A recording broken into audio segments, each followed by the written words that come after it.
자료구조 마지막 16번째 이야기, 최종 정리 시작하겠습니다. 네, 우리가 자료구조는 데이터를 효율적으로 처리하는 기법, 이렇게 얘기를 했었고요. 그래서 우리가 이제 자구단 33개 알고리즘 얘기를 했는데, 아까 우리가 13번째까지 봤고요. 그 다음에 정렬부터, 네, 여기까지는 일단 우리가 지금은 언급을 안 할 거고, 우리가 이 이진 탐색 트리와 히입에서의 연산을 보기로 했다라고 얘기했었죠. 네. 자, 그럼 이제 우리가 먼저 볼 것은 이진 탐색 트리의 이제 탐색입니다. 네. 이진 탐색 트리는 이렇게 생겼는데, 이진 탐색 트리의 알고리즘은 대부분 재기호출 형태를 따라갑니다. 그래서 x를 찾아주세요, 이렇게 13을 찾아주세요 라고 하면 여기서 x가 13이겠죠. 네. 세 가지 경우를 따집니다. 너 나하고 같니? 현재 내가 방문하고 있는 이 노드에서 여기 저장된 키 값이 나하고 같니? 나보다 작니? 나보다 크니? 이렇게 되겠죠. 만약에 같다면 나는 내가 원하는 원소를 찾은 겁니다. 그래서 찾았다라고 표시해 주면 되고요. 또는 그때의 주소를 리턴해 줄 수 있습니다. 만약에 내가 찾는 x가 현재 이 키보다 작다면 이진 탐색 트리의 특징은 왼쪽은 작은 거, 오른쪽은 큰 거죠. 그래서 내가 찾는 값이 더 작다면 분명히 왼쪽 서브트리에 있을 겁니다. 그래서 레프트 서브트리에서의 서치를 시작을 합니다. 조건은 뭐죠? 레프트 서브트리가 널이 아니어야 됩니다. 만약에 널이면 더 이상 찾아갈 수 없는 거죠. 그래서 널이 아니라면 레프트 서브트리로 찾아갑니다. 그럼 이 서치가 다시 이 서치가 되는 거예요. 그럼 보세요. 또 여기서 여전히 서치 13인데, 네, 이번에는 내가 찾는 값 x가 13인데 키에 저장된 값이 12인 거예요. 이게 더 크죠? 그럼 어떻게 돼요? 라이트 차일드도 찾아가세요 하는 겁니다. 그래서 라이트 차일드도 찾아갑니다. 여기서 13을 찾을 건데, 이제는 x가 13이고 키도 13이에요. 두 개가 같죠? 빙고, 찾았다가 되는 겁니다. 네, 이런 식으로 연산이 수행이 됩니다. 그 다음은 이진 탐색 트리의 삽입에 대해서 이야기를 해보죠. 네, 이진 탐색 트리의 삽입도 마찬가지로 디제너리 케이스, 그러니까 루트 노드에 삽입하는 경우를 빼면 내가 지금 삽입하려고 하는 값 x가 현재 이 노드에 있는 값 키와 같냐, x가 더 작냐, x가 더 크냐, 이걸 따지는 거죠. 같으면 어떻게 돼요? 같으면, 네, 이진 탐색 트리에서는 같은 값을 인정하지 않기 때문에 이때는 에러가 발생합니다. 네, 14가 있는데 또 14를 삽입하려고 하면 얘는 에러가 되는 거죠. 자, 보세요. 여기다 만약 내가 8을 삽입하려고 해요. x가 8이에요. 키가 14고 더 작죠. L차일드에 추가할 겁니다. 네, 그리고 또 가면 여기서 또 인서트를 부를 건데, 이제는 12에서 또 8을 부릅니다. 이제는 키가 12겠죠? 또 더 작습니다. 그래서 또 L차일드로 갑니다. 네, 그리고 이제 10에서 삽입을 하려고 합니다. 10에서의 8은 또 더 작죠. 그래서 또 L차일드로 가는 이런 식의 구조를 거치게 됩니다. 네, L차일드로 가면 어떻게 되느냐? 만약에 L차일드의 원소가 없다면, 미안합니다. 원소가 있다면 널이 아니라는 뜻이니까 있다는 거죠. 그럼 L차일드에게 서치를 맡깁니다. 이렇게. L차일드에 원소가 있으면 또 L차일드에 서치를 맡깁니다. 이렇게. 그런데 10 같은 경우는 L차일드에 현재 원소가 없는 상황이었죠. 그때는, 네, 새로 노드 하나를 만듭니다. 이렇게 만들어 주세요. 그리고 거기다가 내가 삽입하려고 하는 x가 8이었죠. 8을 추가합니다. 그리고 현재 이 새로 만들어진 노드는 L차일드도 널, R차일드도 널이라고 표시를 해서 이제 인서트를 마무리하는 거죠. 네. 만약에 내가 삽입하려고 하는 값이 현재 있는 값보다 더 크다, 그러면 R차일드도 내려가야겠죠. R차일드에서 삽입해 주세요라고 했어요. 그래서 R차일드도 왔어요. 또 인서트 할 건데 또 더 크죠. 28이. 또 R차일드에 삽입해 주세요 하는데, 이제는 R차일드가 현재는 없는 상황입니다. 그럼 어떻게 돼요? 네, 여기도 마찬가지로 노드 하나를 만들고 거기에 값을 넣고, 그리고 나서 이제 이 새로 만들어진 R차일드 노드에 L차일드, R차일드도 없다라고 표시를 해서 끝내면 되는 거죠. 네, 이런 식으로 이진 탐색 트리에서는 삽입을 합니다. 그 다음 이진 탐색 트리의 삭제인데, 네, 이 친구는 좀 복잡합니다. 네, 자, 최선을 다해서 보도록 하죠. 내가 어떤 값을 삭제하려고 했는데, 네, 만약 지금 이 노드에 있는 값이 내가 삭제하려고 하는 값하고 같다 그러면은 그때는 삭제를 합니다. 여러 개의 과정을 통해서. 그런데 만약에 내가 삭제할 값이 더 작다 그러면 L차일드에 가서 삭제하시고, 더 크다 그러면 R차일드에 가서 삭제하세요 라고 합니다. 보세요. 여기서 내가 만약 10을 삭제하겠다라고 하면 14에서 x가 10이죠.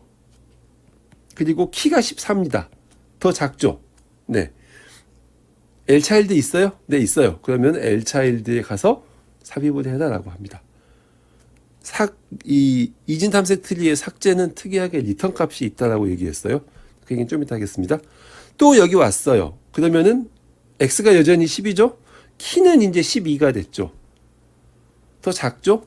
L차일드에 삭제해 주세요 라고 맡기는 겁니다. 이제 드디어 삭제하려고 하는 값 x와 현재 이 노드에 있는 값 키가 같아졌죠. 오케이. 자, 그러면은 네. 여기서 이게 같아졌기 때문에 이제 삭제를 수행을 합니다.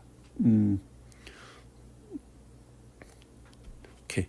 그 다음에 R차일드를 보죠. 만약에 28을 삭제해 주세요라고 하면 28은 현재 x가 28이죠. 키가 14죠. 더 크잖아요. 이게 안 맞고 else에 걸리잖아요. 그래서 이쪽으로 내려왔는데 R차일드가 널이 아니라면 R차일드한테 삭제를 맡기는 겁니다. 그리고 또 마찬가지로 여기서도 이제 x가 여전히 28인데 이제는 키가 17이 됐죠. 또 이게 더 크죠. 그래서 또 R차일드에게 삭제를 맡기는 겁니다.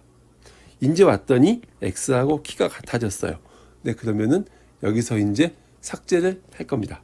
네, 이 삭제를 하는 부분은 이렇게 내가 제거하려고 하는 x와 이 노드가 가지고 있는 키가 같을 때 삭제를 하게 되는데, 이때는 자식의 경우에 따라서 다르다고 했죠. 자식이 없는 경우, 즉 리프 노드인 경우, 자식이 하나만 있는 경우, 자식이 둘 다 있는 경우, 이 경우에 따라서 삭제하는 방법이 달라진다라고 얘기했습니다. 네. 네, 어떻게 달라져요? 보세요. 자식이 만약에 둘 다 널이에요. 그러면은 그때는 그냥 이 28은 그냥 없애도 되는 거죠. 그래서 리턴 1 합니다. 네. 리턴 1 하면 어떻게 돼요? 네. 현재 얘를 불렀잖아요. 근데 얘가 2를 리턴했어요. 그러면 1하고 같으니까 이게 실행이 되는 겁니다. 그럼 어떻게 돼요? 현재 17에서 본인의 R차일드 자리에 너를 넣으라고 했으니까 이 노드가 없어져서 이렇게 되는 겁니다. 그죠? 그 다음 차일드 하나만 있는 건데 이렇게 L차일드만 널인 경우를 볼게요. 이 경우는 L차일드가 널이고 R차일드만 있죠. 그 다음 어떻게 한다? 자식이 부모를 대신한다. 그래서 R차일드에 있는 값이 이리 올라오고 R차일드에 L차일드가 이리 올라오고 R차일드에 R차일드가 이리 올라옵니다. 그럼 어떻게 돼요? 얘는 자식이 둘 다 없잖아요. 그래서 얘도 자식이 둘 다 없는 이런 노드가 됩니다. 자, 그리고 나서 더 이상 뭐 할 거 없어요. 이미 삭제했습니다. 여기서. 그래서 난 삭제하지 말아주세요. 0을 리턴하는 겁니다. 마지막으로 자식이 둘 다 널이 아닌 경우는 어떻게 되느냐. 이 14 같은 경우죠. 자식이 둘 다 널이 아닙니다. 그럼 어떻게 한다? 네, L차일드의 맥스를 찾거나 R차일드의 민을 찾는다. 여기서 L차일드의 맥스를 찾아보죠. 그러면 13이 이 자리에 올라오는 겁니다. 13이 이제 올라오는 거죠. 그 다음에 어떻게 해요?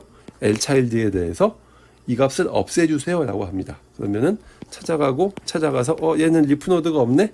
끝! 없애. 그럼 이렇게 없애진 이런 모양이 되겠죠. 네, 이렇게 삭제가 수행이 됩니다. 어렵죠? 네. 자, 그 다음은 마지막으로 우선순위 큐를 보겠습니다. 우리가 해쉬를 하지 않는 이유는 해쉬에서도 원소를 탐색하고 삽입하고 삭제하는 알고리즘이 있지만 이 알고리즘들은 단순하기 때문에 네, 우리가 자고단 알고리즘으로 설정하진 않았죠. 네. 힙에 원소 하나를 집어넣는 건 이런 식으로 집어넣습니다. n데이터를 넣어주세요 라고 했어요. 그러면 맨 마지막 칸 하나를 확보를 합니다. 이렇게 확보를 하는 거죠. 거기다가 데이터를 집어넣습니다. 32죠? 32를 집어넣습니다. 그 다음에 네, 힙이 유지가 되려면 두 가지 조건이 있어야 되죠. 첫 번째가 뭐예요? 완전 이진 트리. 그 다음에 맥스 10의 경우는 부모가 항상 자식보다 크거나 같다. 네, 근데 여기서는 부모가 크거나 같지 않죠. 그럼 뭐를 한다? 히피파이를 한다. 여기서는 바텀업 히피파이입니다. 즉 리프노드에서 루트노드까지 올라가라는 거예요. 그래서 나는 내 부모와 비교해서 내가 더 크기 때문에 내가 올라가고 부모가 밑으로 내려갑니다. 또 내 부모와 비교해서 내가 더 크기 때문에 내가 올라가고 부모가 내려옵니다. 또 부모하고 비교하는데 이번에 부모가 더 크죠. 그래서 난 여기서 스톱. 그 이상 가지 않는다. 라고 합니다. 네. 마지막으로 자구단 알고리즘 30번째. 우선순위 큐에서 팝 하는 걸 보겠습니다. 팝은 어떻게 한다? 루트노드에 있는 값을 제거한다. 루트노드가 이 값에 있는 값이 텅 비는 거죠. 그때 맨 마지막 노드를 제거하고 이 맨 마지막 노드의 값을 루트노드에 옮긴다. 그렇죠? 그래서 힙 1, 이게 루트노드입니다. 루트노드에 있는 값을 일단 템프에 저장하고 그럼 템프에 96이 들어가 있을 겁니다. 그 다음에 맨 마지막에 있는 값을 첫 번째 노드로 옮긴다. 그래서 12가 이 자리에 오게 되는 거죠. 그리고 카운트 1 감소, 즉 이 노드를 없애버린다는 겁니다. 그 다음에 또 마찬가지로 얘는 힙의 성질을 지키지는 못하죠. 그래서 히피파이를 할 건데 이제는 탑다운 히피파이를 할 겁니다. 네, 탑다운 히피파이는 어떻게 하는 거냐? 어떤 노드가 자기 자신의 자식들하고 비교합니다. 그래서 뭐 레프트 노드가 있는 경우는 레프트 노드하고만 비교하지만 그 다음엔 레프트하고 라이트 노드를 비교해서 그 레프트 노드가 더 크면 레프트 노드와 비교, 라이트 노드가 더 크면 라이트 노드와 비교 이렇게 하는 거죠. 네, 그래서 보세요. 12는 두 자식 중에 더 큰 레프트 노드하고 비교합니다. 얘가 더 크죠? 자리를 바꿉니다. 그래서 50이 여기 오고 12가 여기 오는 거죠. 또 12는 두 자식 중에 더 큰 22하고 비교합니다. 그래서 22가 더 크니까 22가 올라오고 12는 내려오는 거죠. 또 12는 자신의 두 자식하고 비교하는데 이번엔 12가 더 크죠. 그래서 여기서 끝 이렇게 하는 겁니다. 네, 이런 식으로 힙에서 팝을 수행을 합니다. 네. 자, 여기까지 해서 우리는 이제 이진 탐색 트리하고 힙에서의 연산을 다 봤습니다. 마지막으로 이 자료구조에서 못한 얘기를 이제 좀 하려고 합니다.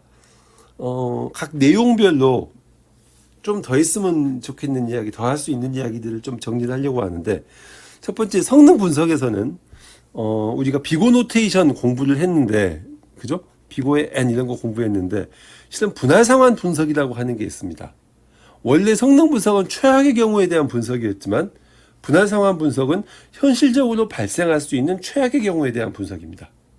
네, 이 분할 상환 분석은 4학년 2학기에 열리는 고급 알고리즘에서 하도록 하겠습니다.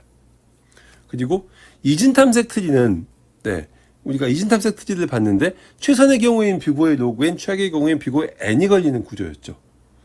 여기서 최악의 경우에도 비고 대 로그 n이 걸리도록 만드는 균형 이진 탐색 트리가 있습니다. 그래서 AVL 트리, 투쓰리 트리, 레드 블랙 트리, 이런 트리들이 있고요. 그 다음에 K열이, 그러니까 K개의 자식을 가질 수 있는 트리로 B 트리, 삐뿔 트리, 이런 트리들이 있습니다. 또는 스플레이 트리, 이런 트리들이 있는데, 네, 이런 균형 탐색 트리들은 자료구조 시간에 하기엔 너무 양이 많습니다. 그래서 이 친구들도 4학년 2학기에 열리는 고급 알고리즘에서 다루도록 하겠습니다. 그 다음에 우선순위 Q, 힙은 우리가 이제 그 완전 트리 형태의 힙을 봤는데 이 힙의 합병을 효율적으로 수행하는 이항 힙이나 또는 피보나치 힙이 있습니다. 네, 얘들도 4학년 2학기 고급 알고리즘에서 보도록 하겠습니다. 그리고 탐색에서 우리가 이제 해시 공부를 했는데 굉장히 쉬운 얘기만 했어요. 근데 실제로 우리가 해시를 사용할 때는 심볼 테이블이나 해시 테이블 같은 걸 이용을 하고, 그리고 해시도 마찬가지로 데이터가 실시간으로 증가하고 감소하는 이런 경우에는 동적으로 해시 구조를 관리하는 버켓 해싱 이런 것들이 있습니다. 네, 이런 내용들도 4학년 2학기 고급 알고리즘에서 보도록 하겠습니다. 네, 그래프는 특별히 이 깊이 우선 탐색, 너비 우선 탐색을 봤는데 그 다음에 이제 이 너비우선 탐색의 확장으로 다익스트라 알고리즘, 벨멘포드 알고리즘, 플로이드 알고리즘 등등이 있는데 얘들은 2학년 2학기 알고리즘 시간에 다룰 거고요. 그다음에 깊이우선 탐색의 응용으로 강한 연결 성분이 남았는데 얘도 2학년 2학기 알고리즘 시간에 하겠습니다. 그리고 마지막으로 뭐 맥스플로우, 뭐 토폴로지컬 소트 이런 것들이 있는데 걔들은 4학년 2학기 고급 알고리즘 시간에 하겠습니다. 네, 많은 시청 바랍니다는 좀 그렇고요. 네, 많이 들어주시기 바랍니다. 네, 지금까지 자료구조 한 학기 동안 고생하셨고요. 네, 부디 좋은 점수 받기를 바라고, 네, 나는 또 다음 학기에 열리는 알고리즘하고 4학년 2학기에 열릴 고급 알고리즘 시간에 만나도록 하겠습니다. 네, 수고했습니다.